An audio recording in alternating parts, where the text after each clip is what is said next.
The hull shudders as a salt wind snarls along the gunwales, and the sea mirror leans into a wave like a bowman taking aim.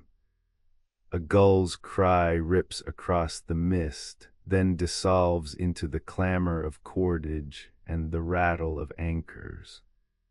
The ship's lanterns swing, throwing pale diamonds onto the dark water, and Mei Yun steadies herself at the rail with the calm of someone who has learned to read fear in the sea.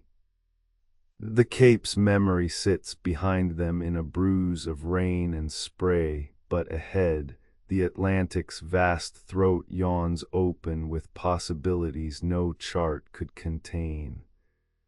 The man at her shoulder, Captain Zhao, eyes hidden behind a net of lines and weathered by years of storm, spaces her a signal flag, hold fast. Mei Yun has spent years learning how not to panic in the middle of a plan that refuses to stay still. Their voyage began as a map of takes and returns, a grand path from the dike of Nanjing's markets to the chalk of Lisbon's wharves, to defend a single thread of commerce through a world that thinks in ports rather than frontiers. Now the thread has found a knot in the open sea. Their navigator's heart knows what the maps won't tell. Once they press past the Cape, they will not simply trade, they will redraw where power lies. She tastes vinegar and iron at the back of her throat, ache of a decision that could fracture old orders or fuse them into something unrecognizably new. The fleet's laid ships arc toward a coastline that glitters pale and unfamiliar, a rumor of palm and reef cropping up on the horizon like a green question mark. The air tastes of resin and copper, of pepper and rain. A chorus of languages crawls from the ship's lower decks, Mandarin stitched to Spanish whispered in the same breath, Portuguese words hunting for Taino sounds, and old sea dirt indigenous dialects giving each visitor a hesitant welcome. Mei Yun's eyes go for the island first, then for the people who walk along the shore as if the beach itself were a key, a place to barter not just goods but futures.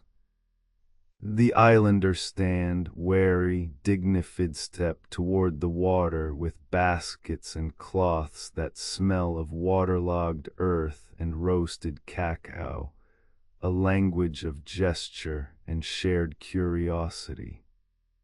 The Chinese delegation brings things of status and trust, jade carved as a ceremonial dragon, bundles of silk the color of dawn, sealed papers that smell of lacquer and sun-dried ink. The Iberian traders bring faith and fear in equal measurations of minted metal, the clink of chainmail hidden beneath linen, and a ledger of conquests already planned in a language Mei Yun does not pretend to understand yet. The first exchange happens with the calm of a game that had to be learned in 1,000 kitchens and markets across 100 years.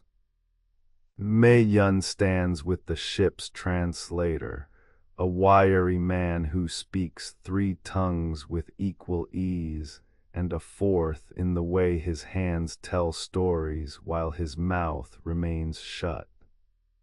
They set a circle of goods on a carved table. From the east, silks that slip through fingers like cool water. From the west, peppers and cacao that snap and crackle in the breeze. The island chieftain, a man who wears a necklace of carved bone and a cloak patched from pelts of bright birds, regards the ceremony with a wary patience that makes Mei Yun think of a hunter watching prey and partner at the same time. The exchange is not a battle of swords but of calendars. Who can move their schedules faster? Who can hire more laborers? Who can secure more cowrie shells for tribute and trade? The bargain is a map drawn in real time, a rough map whose lines weave together the threads of a world that has never wanted to be one world, but has finally learned to live as many. In the harbor's shadow, the daily rhythm continues to beat with stubborn vitality. Longships arrive from ports no one aboard can name with certainty, and from those ships come not only goods but faces. A Chinese steward with a wooden box of weights and measures, a Spanish inspector in a broad-brimmed hat who smells of citrus and ink, a group of indigenous traders who know which a tree bears resin in a dry season and which market sells seaweed like a language anyone can read if they can listen. The markets hum with a curious, unsettled music, the clack of a loom, the hiss of a blacksmith's bellows, the sweet sting of vanilla and bitter cacao in the air. A child runs between stalls with a string of shell beads. An elder taps a drum as a signal to the next caravan of canoes. A woman who sells saltfish from a woven basket murmurs a proverb in a tongue Mei Yun cannot name, but understands in the way a mother understands the tremor of a child's growing. Fear, Mei Yun's own task, though, is more than trade. She is the one who has mapped the unseen roads between city and city, the portals through which knowledge travels by night. Her chart book sits in her mind, heavy as a chest of jade, showing her how a single ship's voyage can bind two continents with lines of trust rather than lines of longitude. The island's elder speaks of a shared future and not subjugation, not the era of colonial songs, but a network where a carved ivory trinket from Africa might be traded for a bolt of lacquered wood from a Nanjing warehouse, where spices from every coast mingle in a single market, and where a city's security rests on its ability to thread itself through the city's neighbors rather than to dominate them. Mei Yun hears the hope and the hazard in this new arrangement, and she feels the weight of being the person who must keep it from snapping. Yet the danger arrives not with the glitter of goods, but in the fear of power unaccustomed to restraint. A Portuguese captain, hair salted with sea spray and eyes glittering with the habit of calculation, watches the shore with an old sting of possessiveness. He sees the Chinese flotilla and the islanders' courtesy as a widening map, not to be drawn but to be crossed. His men push closer to the entrance of the cove, a silent challenge cast in the language of anchors and guns.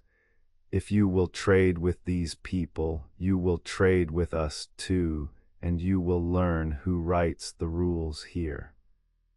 The islander hears the threat in that insistence and answers with a measured, patient glare, placing his palm on a drum that signals a council, as if to say, "We bargain in the language of time, not the rush of conquest." Mei Yun reads the same message on the water's surface. A fragile balance, a fragile peace, kept because every side recognizes that a misstep could push them all toward a war none of them can afford.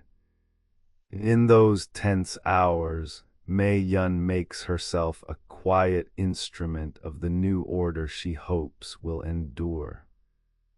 She speaks softly to the island elder, translating the idea of mutual guardianship, a pact not of territorial lines, but of shared sea lanes, a network that would bind the ecosystems of two hemispheres as surely as any treaty binds a king to a cousin.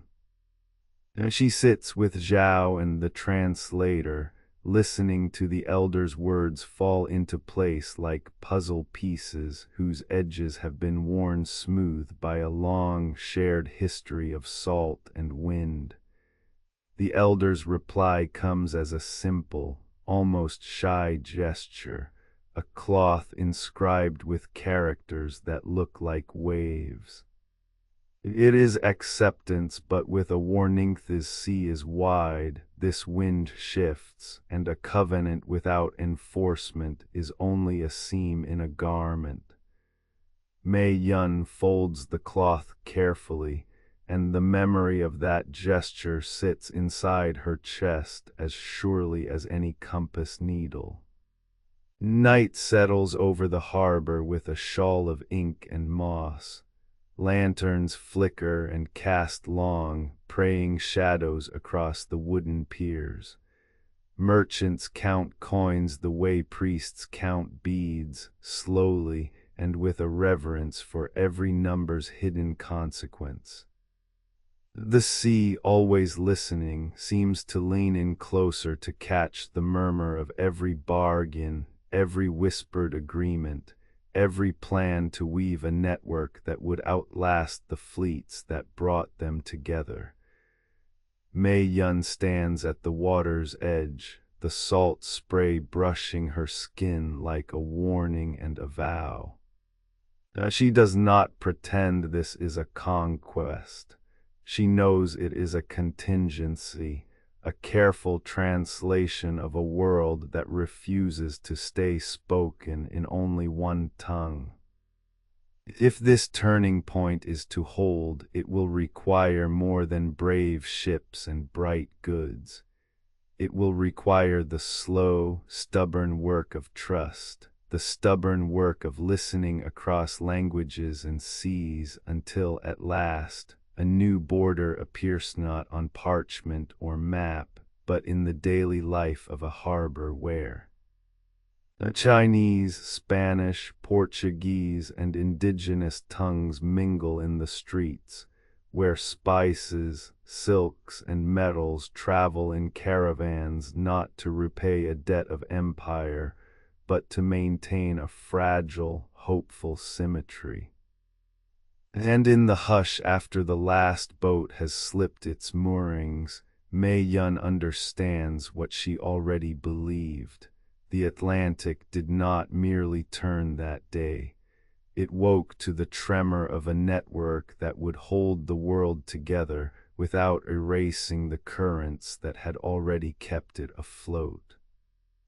Error: all tokens failed. Status: 500. Message: failed. Error: all tokens failed. Status: 500. Message: failed. Error: all tokens failed. Status: 500. Message: failed. Error: all tokens failed. Status: 500. Message: failed.